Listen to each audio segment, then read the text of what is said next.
Hello, hello, hello. Oh God, I've been away for ages, haven't I? Just been busy doing stuff, and which I can tell you all about later. But people say, am I missing the police still? I'm Harry Tangye. I've left the police in April after 30 years on frontline, and I'm not missing it. You can have too much of a good thing, you know. I mean, I was frontline for 30 years, which meant that blue lights, yeah, they still gave you a kick, you know, and driving 140 mile an hour, it was still enjoyable, but um, you know that I was quite happy not to do it and do other things. The world is full of exciting things. But what I'm doing at the moment, doing a few podcasts explaining certain parts that I was involved in and just clearing up a few of those mysteries, perhaps, of how things happen. And today's subject is VIP, right? Very important person. And PROT, we call it PROT, protection from protection.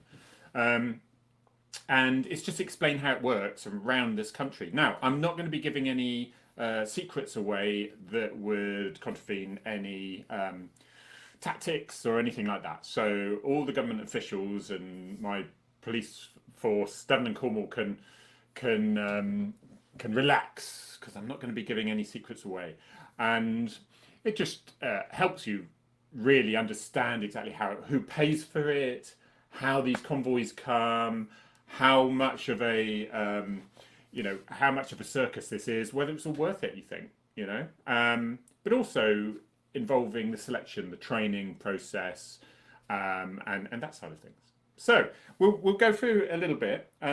First of all, the introduction really is that it's run by the Met. Okay. However, I can tell you now that the protection officer who is beside the Queen all the time is just as qualified as me and Devon and Cornwall. They don't have higher qualifications. Instead, you could actually say, because someone in my position, and there's a number of us in Devon and Cornwall, I'm not going to tell you how many, but there's a number of us in Devon and Cornwall who are qualified for protection, armed protection. And we get between 50 and 60 visits a year. Okay, and one of those visits could be a 4-day visit by Charles and Camilla. All right, that's well known. They come down for 5 days, and he is Duke of Cornwall for that reason. All right, so no secrets there. But that's one visit. Okay, if we have an election and we have prime ministers and so on and so forth coming down, then that really cranks the visits up. But generally, we have an awful lot of royal visits, and we'll just discuss really whether we think it's worth it or not. Are they worth the money? You know, but and hopefully after this little chat, it will give you a bit of an idea as to from the frontline VIP protection, rubbing shoulders constantly with royal family and government officials, prime ministers, whether it's worth it. Right. First of all, I want to tell you.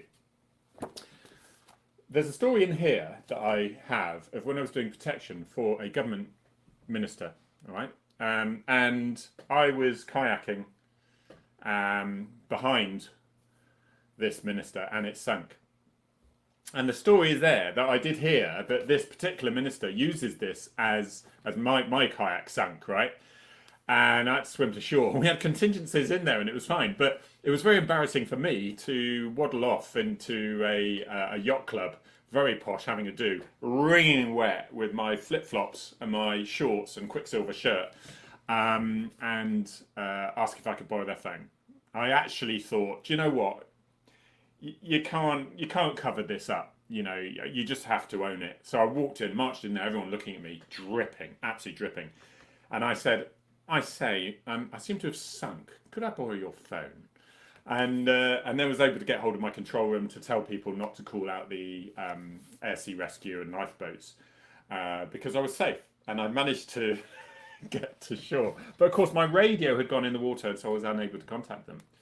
But it just shows how in everyday life, the everyday life that you have in your holidays, you have these little adventures, you have these little emergencies.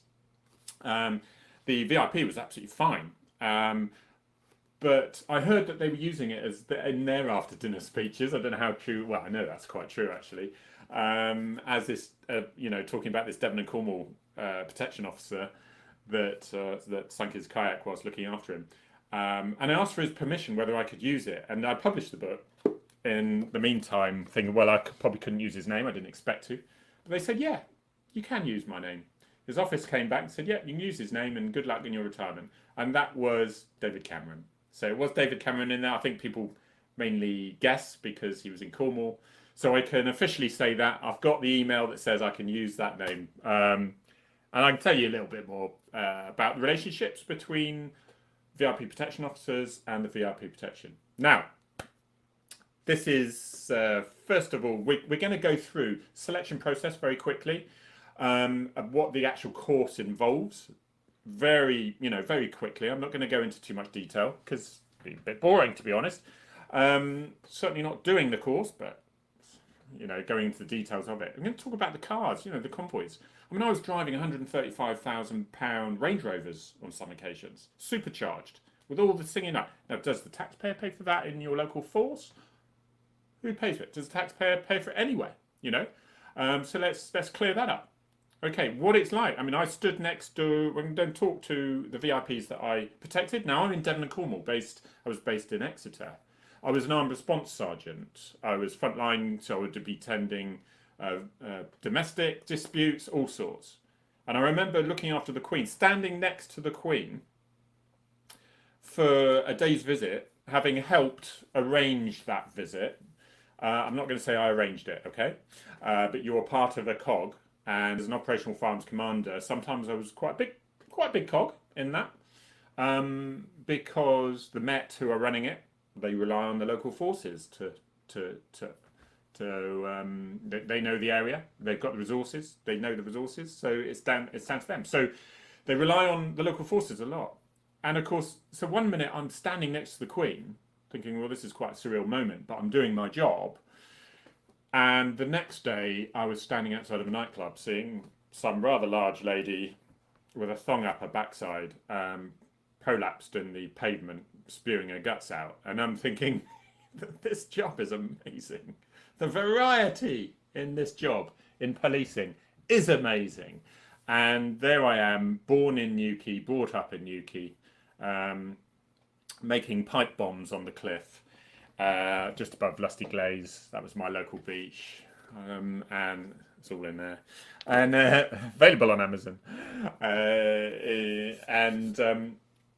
It's amazing where you can end up. So, and then of course I'm going to talk about the London side of things, because we would get seconded to London for certain things, and the difference between royalty and government. All right, so that's really what we're going to base it. And I'm going to whip through them to keep it sharp and snappy. All right. So the selection process. Well, first of all, you hear of SO14, you hear of SO1. That was the Met departments, right? SO14 was for the royalty. SO1 was for government officials. And I remember for my course, one of each came to talk to us. And we all thought at the end, do you know what? We prefer the government, because the government was spontaneous, The royalty was pre-planned. We will be here at 2 minutes past. We will shake their hands at 3 minutes past. We'll move on and see them and do a speech at 20 minutes past. We'll leave the vehicles and we'll get into the vehicles and we'll be gone to the next venue. The visits are very, very like military organised, right? Whereas the government officials were like, right, okay, I need to buy a new blazer. Mine's, I need to, we're gonna. I've just had a call from London. We now need to go up to London. We now need to go to this. This meeting's been cancelled. We're going to this town instead of this town. It was like that constantly. So it was much more fun. It was right on the edge, I thought. However, I love the royalty, and I'll tell you why as well. So that was SO14, SO1, and they became RASP. The royalty and protection. Do you know what? RASP. I always get mixed up with RAS. So it's the Royalty and Specialist Protection. All right, RAS, Royalty and Specialist Protection, because I only know them as RASP, and I had to think it does stand for Royalty and Protection. Is it Royalty and Specialist? Is it Specialist? Is it? And I had to look it up, because you only know them all the way through. You only know them as RASP, and I knew what it was initially, but. After as the years go by, that was 2015. So there's been 5 years since. I should remember. It's ridiculous, isn't it? Time I retired. Oh, I have. Okay. So, and just some of the jobs we went to as I disappear. So here we go. I was looking at some of these. We can take these as sort of trophies. We can take them as trophies because they're meaningless. It's a bit like having a pass for an Olympics thing of 1986, if there was one. They're worthless, but we're allowed to keep them. That was the in the small print here. This one is NATO and Wales. Had coffee with Obama with that one. Let you know about that one in a moment. This one, you can see these ribbons and things. They're absolutely gorgeous. You know, they're absolutely gorgeous, aren't they? This one was that's the Olympics. The Olympics. I went to Dorset with that one. However, no, that wasn't the Dorset part of the Olympics. That was sitting watching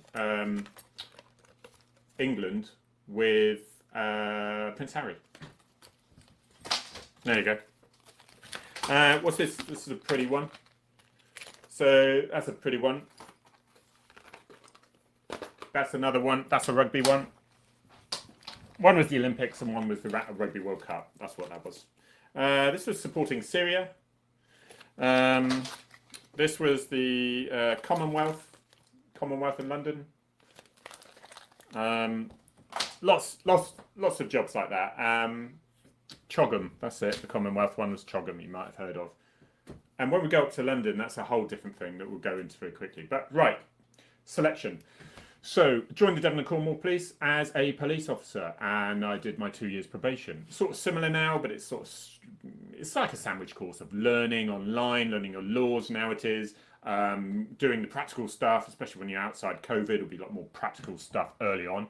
But at the moment, you tend to be learning at home until you need to learn the stop searching and stuff and laws where you could then go into the classroom, which is happening. But post-COVID, let's presume it's all ended happily ever after. We're after COVID. So you go into Devon and Cornwall would be a headquarters where you're doing your training. And then you're out on the streets. You do 2 years probation because they want to see if you're an absolute disaster. They've got an excuse to get rid of you then. It doesn't happen often because the selection process is pretty good nowadays. So, and then you have the opportunity to join firearms, armed response. London, it's be slightly different, but similar. So then you go into firearms. And so I was a PC on armed response and loving it. And that it was 8 years before I was on armed response. Now you can join a bit earlier because they need more of them. Standards are still massively high. But it's a national course. So London's the same as Devon and Cornwall. National course, you either pass or fail. Whereas in Devon and Cornwall, because we specialise in traffic as well, we've got to be advanced drivers as well, which in London you don't. Ha ha. So we're better, you know. Just saying. Because we do well in Devon and Cornwall. So and so after a while, I thought VIP is a bit like Dead Man's Shoes. It is a tricky one to get through because when you think it's only 5% of the police in the country are armed response, a little bit of that is protection, VIP protection, a little bit. And I thought, well, why should I shine up again? I will apply for it when it comes. And I applied for it and I thought, there's no way I'll get it. And I was actually told before the course and said, would you like to apply for it? And I thought, whoa.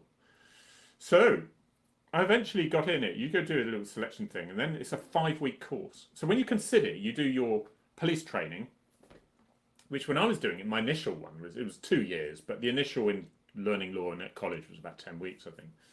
And then your ARV is now 13 weeks, longer than the police training. You know, in 13 weeks armed response, and then 5 weeks VIP.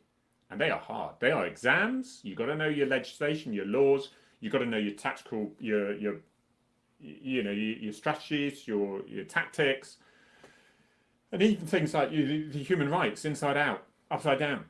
You know, you've got to know just an awful lot, and that's just the theory side for the exams. Then you've got the practical stuff. And I remember the very first time we thought, right, first week, what we're going to do? We're going to go downtown. You're in the suits. You've got a toy pistol, basically, the blue simunition. So you got them under your jacket, all right? So you need to see how you Are you too flippant with it? Is it flapping over? Can you see your Glock all the time? And so we go down, and you've got a fake VIP, all right, and they're walking around, and you're with them. And do you look like a rugby scrum where you are surrounding your VIP, and it is so obvious? It's like, oh, what's happening there? Or are you more subtle about that? Because the best way to do it is, if you're shoving a convoy through a town, you're better off having lights off and just going with the traffic and just going the speed of the traffic. Nobody really looks around, especially in London. Nobody looks around at you. Or a lot of the time, there's quite crucial meetings that involve many other heads of state from other countries. You can't afford to be late. All right, NATO can't afford to be late. Can't say, sorry, I'm stuck in traffic. You know, President Putin. He doesn't get invited much now. That's why it's a G7, not G8. We'll talk about that. So, you know, there's reasons for it, and it's the same when you're walking with someone. And so, when they're on holiday, you just dress right down, and you still have a Glock on you, and you have your ammunition and all that side of things, and you have your less lethal options, pepper spray or whatever. But it's to blend in as much as you can. Or otherwise, you want to shout and say, look, we're here because it's to support charity, it's to support this. So then it is the convoys, and it's the suits out, because there's a high level of threat there. Because if it's already organised, if it's pre-planned, it's a high level of threat, because some people have got a reason, they've got time to plan an attack. Okay? So, and that's an important part, because if they got it's not just, okay, we're not expecting just assassinations here, although that can always happen. But you've got that, I'll tell you now, there's a big part of mental health fixators. Huge part. They can be just as dangerous, yeah? Because they've got things in their mind, perhaps, that are telling them that they are, you know, the sperm of the devil, and they've got to eradicate them. And so they're just as dangerous, if not more. And then you've got the embarrassment factor, because when you are going to a charity to support this, and we'll do about 5 charities in a day with the royalty, for example, then the last thing you want is the headlines being because somebody threw some eggs at them, right? Because that would be the headlines, wouldn't it? Not about the charity. So, you know, that's an important part as well. And it's to just facilitate and oil the visit so that things run smoothly. Okay, so the first day we go down, and you are a little bit stiff, and you think everyone's looking at you, and then the VIP, they'll push you, they'll go into Ann Summers or something just to see how you react, and you're sort of looking at something like that, and you're looking at the sign, because the VIP they'll nip out the back or something, because they, you know, in the training, because they want to see how close you're looking. Are you looking to see whether that person's getting a bit close? A little old lady who is in depth in conversation with her husband. It's unlikely they are. So look, let's not push them aside. They're fine, you know. Let's just, and then, but then you think, oh God, there's a dildo. Why am I, you know? So you have some funny situations because you forget where you are and what you're doing. So it's to see how you are, and then by the end of the 5-week course, the flow is so much more natural. And I remember jogging on the beach with David Cameron and his wife. And there'll be his main protection, these royal protection, they all have their main protection from the Met, okay? And so when they come to Devon and Cornwall, we then help them with more resources. I'm not going to tell you numbers, I'm not going to tell you what we do, because that's important for tactics, which would be stupid, irresponsible, and possibly illegal to tell you as well. So I'm not going to say that, but the Met come with some, and then Devon and Cornwall would have some, the majority. Okay, and it saves them taking a whole convoy of people and protection officers to there, which would be hugely expensive. So, and when, especially as then most of the time in London, they wouldn't be used when the VIPs are in, you know, and are not doing visits. It'd be a waste of money, taxpayers' money, wouldn't it? So they have enough for the daily goings on in London, but when they go outside the force, they have to rely on local VIP protection officers. The same 5 weeks, very, very tough selection process, really tough. I mean, they really push you. And part of that course then the selection. Okay, so you've done your 5 week course, but during that 5 week course, you'll be driving along, and you'll be sort of doing the planning as if you're the personal protection officer, because you have close protection officers and personal protection officers. The personal protection officer is the liaison with the VIP, the immediate liaison. They can swap them around, but during one visit, that would be the personal protection officer. And so they are then, the personal protection officer is in liaison with the close protection officers to make sure that everything's going on. And CPOs will let the PPO know all the changes and any trouble. And well, we've got a car that seems to be following in. I'm not sure if they're paparazzi or whether there's something more sinister, but we're just going to drop back and get rid of them. You make some headway, and we'll catch you up later. And he gets rid of that sort of, very subtly gets rid of some paparazzi. But you'll always have armed protection with the VIP if they're a certain level. All right, government ministers of a certain level and royalty of a certain level will get armed protection. So you're thinking all the time. You've got to be alert, and plus they're putting stress on you. So on training, the VIP will be telling you, well, I want to go here. Well, why can't I go there? What's happening here? And they'll say, okay, look, there's a lovely little thing on the top of it. That church, where's that from? Whoa, what's that? So it's nice to do your research about stuff a little bit beforehand, so you're not looking an absolute mug saying, I don't know. And they say, well, are you stationed here? Do you know what your local cathedral is when it was built? That's going a bit silly, but it's handy if you know you've done your research. And so then you get it is 5 weeks of utter stress, because then you get attacked. You get attacked. So how do you do the right procedures with your VIP? If your car is disabled, with your VIP in there, you're able to get them into the backup car using the right procedures, making sure your VIP is as least exposed as possible, and then able to get them away safely. And then the driving of those protection cars. Again, I was a VIP protection driver. And so you are able to do the things, and you do your first week on that course. It's a 2 week course. First week on that, and we're advanced drivers anyway, would be all done on a runway, private runway. All right, all the J turns, Y turns, slaloms, covering your windscreen up. How are you able to drive when you've got paint on windscreen, when the windscreen is smashed, back windscreen? Are you able to go backwards slalom at speed, just looking at your door mirrors?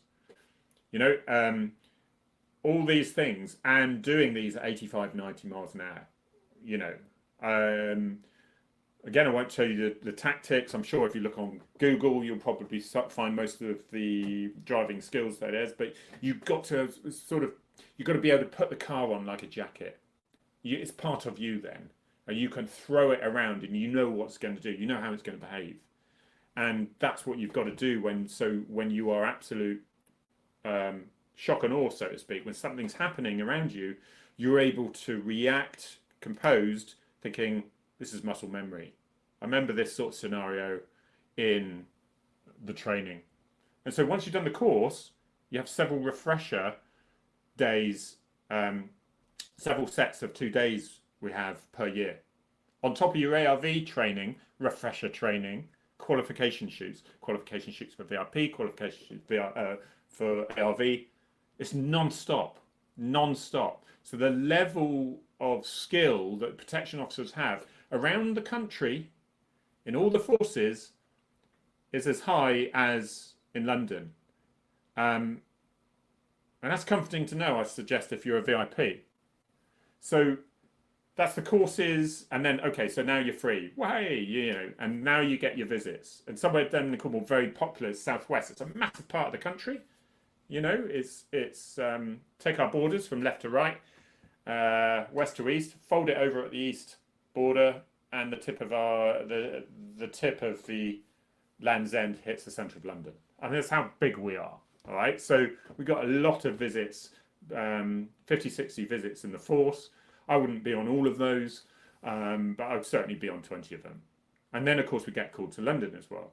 But, okay, sticking Devon and Cornwall, how do we get our convoys?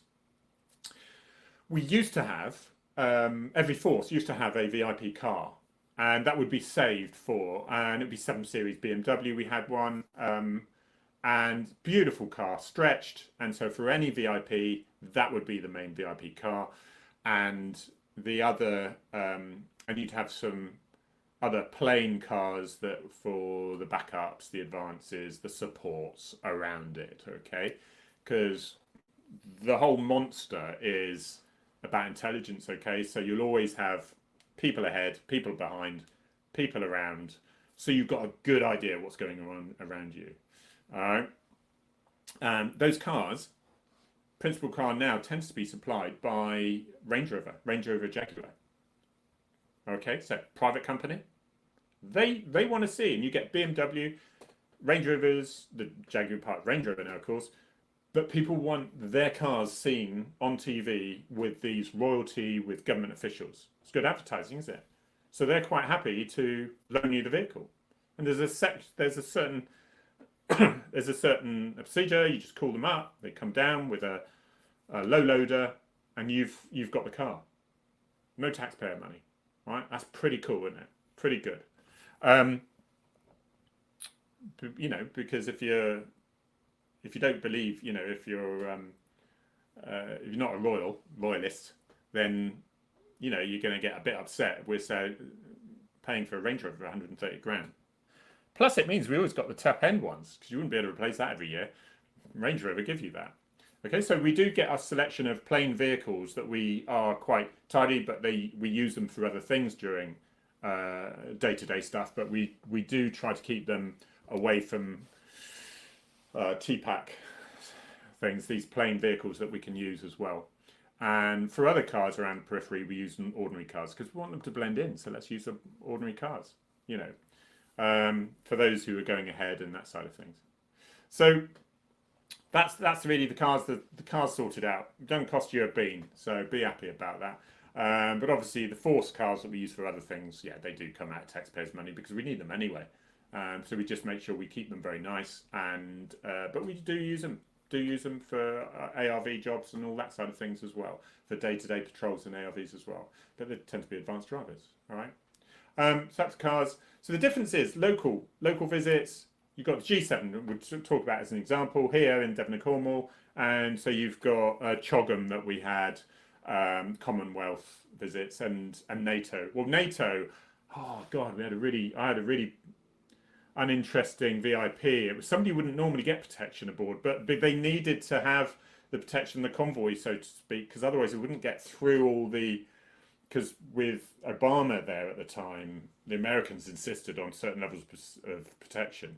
Security as strong as your weakest link. Yeah, you can use that with everything. And so it needed to be absolutely, cordoned off and whatever. And the convoys wouldn't be getting in there. This prime minister of mine wasn't going to get through from a country. I won't embarrass them, but they don't normally get any protection. They walk down their street in their country. That's a bit rubbish. Other people were being sent home because what can happen, you see? Every country say, yeah, we're coming. And then last minute they say, oh, we're going to send our second in command now because our prime minister or our president's got something more important to do. Or there's a bit of a crisis in the country, so they can't come. We're going to send our second in command. And the second in command doesn't necessarily warrant protection. They're not so well known. And if you think about it, you're protecting the position, not the person. So you think, well, why are we protecting foreign minister in the UK? We don't even like him or her. Then that's irrelevant because they know so much information about that position. It's really important that position is protected, and that happens to be the person. Because if they were taken out of this scenario, for example, that would make the country vulnerable until someone was able to come in, take over the details, the contacts that the previous ones had made. So that's why you have armed protection, as well as for the good of the health of the person, I no doubt. Clearly, but tell yourself that it's for the protection of the position, not necessarily the person. And that's why you can have protection officers are with, certain people and not with others. When you think, well, that's quite high profile because of we know them and all that side of things, but they don't get the protection, you know. So, and in London, Trogham, for example, yeah, so sorry, NATO, that one, I had a bit of a rubbish one. I thought, oh, but and we were going, we have to get VIPs safely from the airport, from railway stations, from convoys. You know, it's trains, planes, and automobiles to the venues at the right time.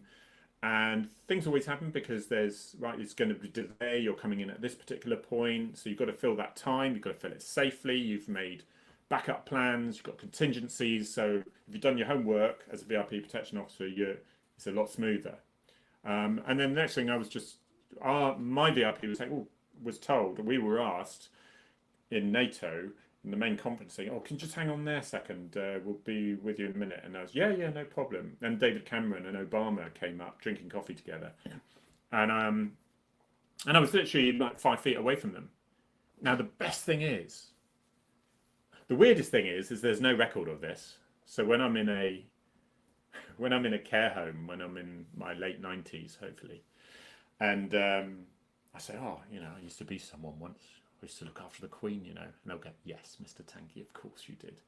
And, you know, used to be I had coffee with Obama. "Yes, Mr. Tangye, of course you did." Because there's no photographs, there's no proof. Because we're invisible. And that's how it's nice. Because if a VIP protection officer, they will know, they'll be very well aware of their team, the security team around them. So yeah, the real royalty will vaguely recognise me from 15 years of working with them. They'll vaguely recognise me, but they don't pass the time with you.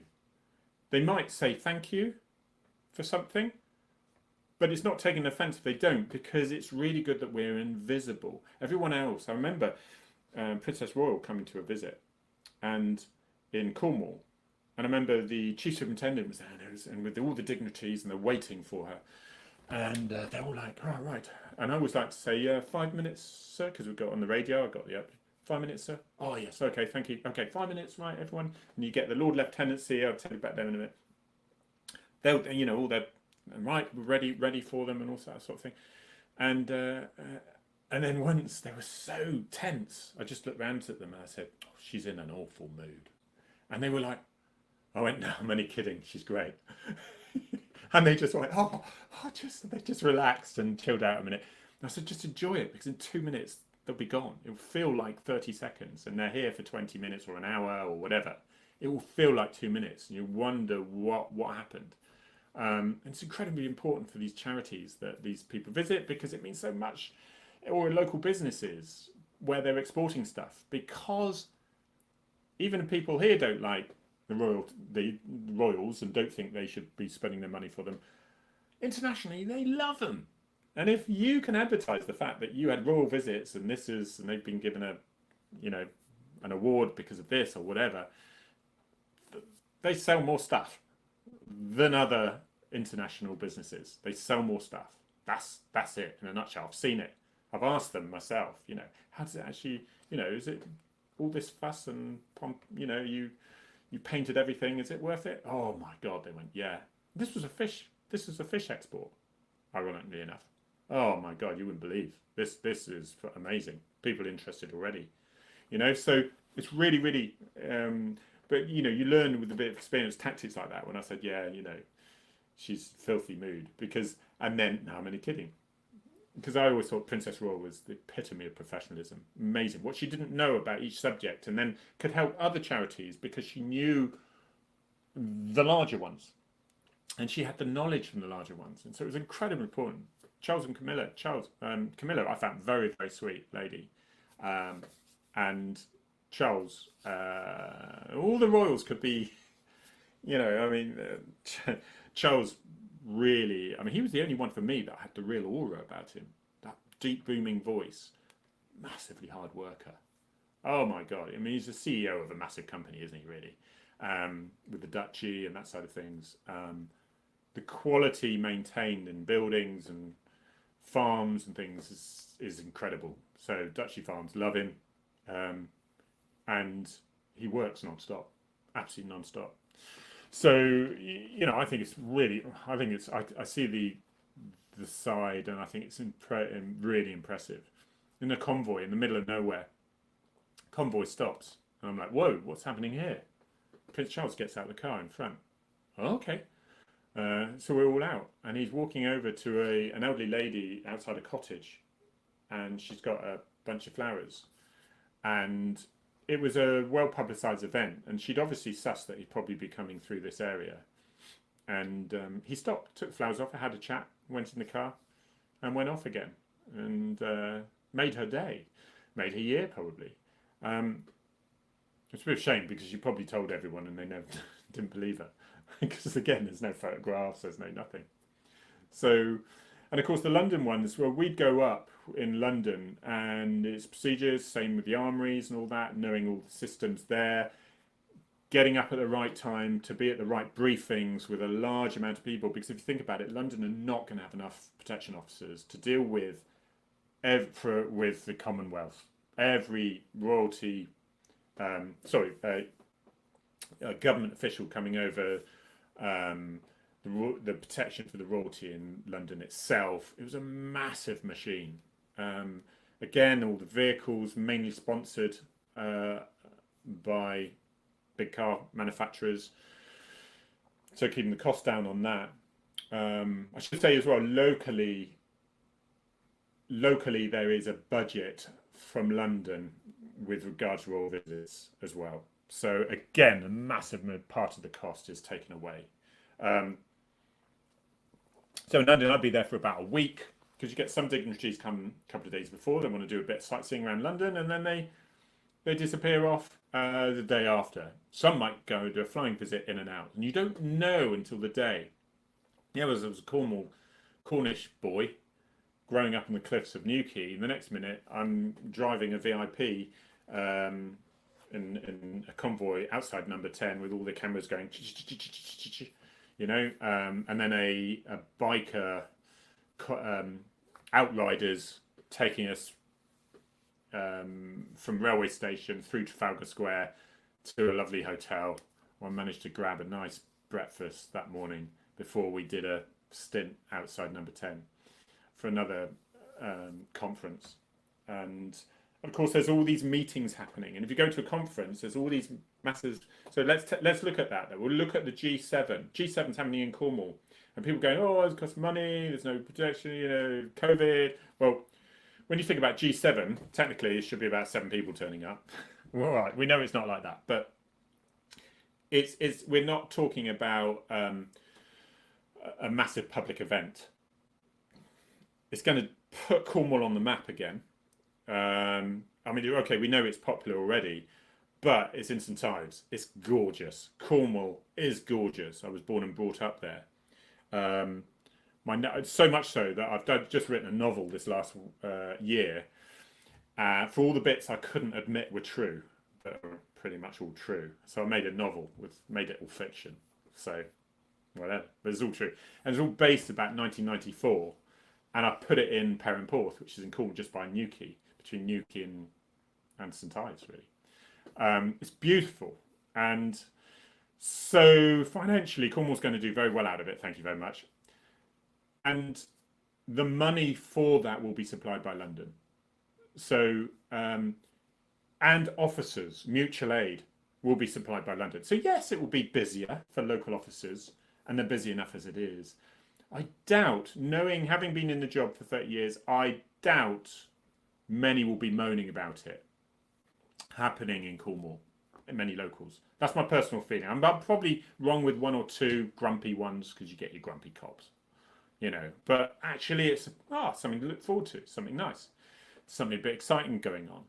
And the world's press is going to be on that. The VIP protection officers will be local. They'll be relying on the local ones for the local, because snap decisions, something's happening, where do we go, what do we do? Massive amount of work will have been done by London to get mutual aid from across the country, who are just as qualified as those Met officers, equally qualified. Okay, so you're not watering down your protection. But the local hub, you get your planning officers, all right? So your your planning offices in headquarters is going to be working doubly hard, trebly hard, quadruply hard. And there'll be a liaison with London to make sure it all goes without a hitch when it all goes off here. Okay, so your planning office here is going to be arranging public order. We'll be arranging frontline troops where it just needs cordons and things. We'll be arranging that there's enough resources, logistics, everything happening here. But when they're not doing this, they will have been doing when the Rugby World Cup was here. They'd been arranging it because we've got the Chiefs here in Exeter. So that would have been happening as well, you see. So they'll be doing other major incidents, and they'll be doing They'll have been doing planning for this COVID. So they are a department, a very few number of officers really, but they are going from one sort of crisis to another, if you see what I mean. It's just really important job they have, but they are the link.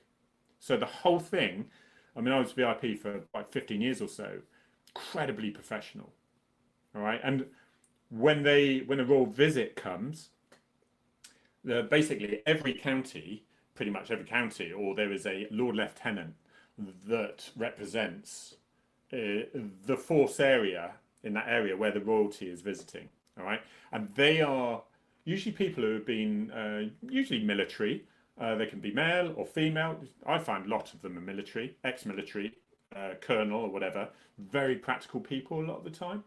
And they have vice lord lieutenants and their deputy lord lieutenants who can assist when they need to be in two places at once or they can't be there for a moment. So basically, when royalty flies in or comes in by train, they are met by the lord lieutenant. Shaky hand, well done, and then they go off. And the Lord Lieutenancy have worked with the local police force, with the planning team, all right, with VIP planning within that planning team, and they can then do the smooth operation, and they know where to go, who to meet, and what to do. And there's a nice little record of each. So he's following that. Protection officers work very closely with Lord Lieutenancy office. So the whole visit's smooth, and that they get the most out of that visit. So it's the most efficient, least money spent, most places visited with the highest amount of security, but not looking, because in this country we minimize the risk. In Israel or whatever, or America, they eradicate the risk, get rid of it. If the president's playing golf, nobody else is playing golf there. You know, if in the UK we risk assess it with the intel coming in, with special branch information, latest info, what fixators there are at the time, what angry people just don't like them are in that area, what happened in that time in what area. But you will have a very high minimal level of security. But then what you will do with the different levels of threat is you'll reduce that threat by saying, well, okay, well, we can't have the public in here then. Or we can only have known people who've been vetted in this particular area. Or it's a walking down the street, you know. You know, if it's a royal visit, we're walking down the street, shaking hands. There'll be people everywhere, I promise you. All right, and it's not just if you think it's like ring it. Oh, royals coming, okay, or government officials coming. All right, okay. Well, stick a man with a gun next to him and walk down that street. And if you think it's that, then you could not be more mistaken. It's completely different from that. It is the best job in the world. It's so fun because it's different. And then the next day, I'm rolling around on the floor in a police uniform having a scrap with someone who doesn't want to be arrested. Probably being visioed by some oik. And then saying, look what this nasty police officer's done to this poor man who's got a criminal record as long as your arm. So, you know, it's great. It's fantastic. And just think, if there wasn't any royalty, our head of state would be the Prime Minister at the time. Whoopee-doo! You know? Not so exciting, is it? And again, we've got to realise, if we don't... I'm a total royalist, I tell you, because I've seen the hard work they do. I mean, Edward, what a nice chap. What a really hard-working, lovely chap. And all the royals... Most of the royals... So we'll say less about that than that. But yeah, one of them's not so vocal at the moment, is he? But funny that. But anyway, there we go. That's it. That's it. I think I just to give you a bit of a taster, really.